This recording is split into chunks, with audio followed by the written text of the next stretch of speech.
Jake Reel says, "Hey Jake, is the Japanese versus Brent and Japanese versus dollar being manipulated right now? Appear when the yen drops when markers open in Japan. Thoughts?"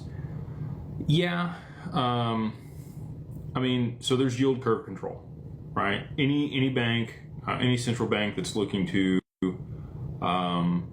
protect the value of their currency or move markets in a certain direction will buy bonds in order to be able to drive rates down, or sell bonds in order to drive rates up.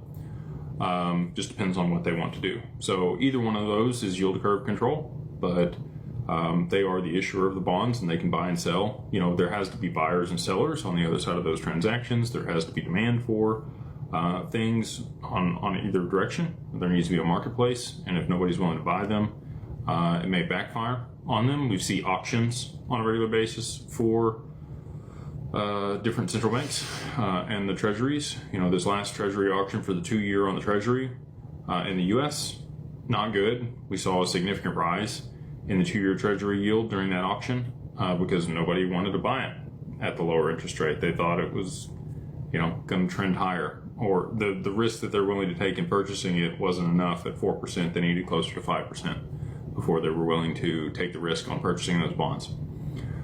So all that being said, is I do think it is manipulated. I do think that they're using yield curve control. I think that they're going to use options and straddles and puts and any other derivatives at their disposal in order to be able to manipulate markets to be able to kick the can. But at some point, kicking the can is not going to work any longer, and hopefully they don't put themselves in too bad of a corner before that happens.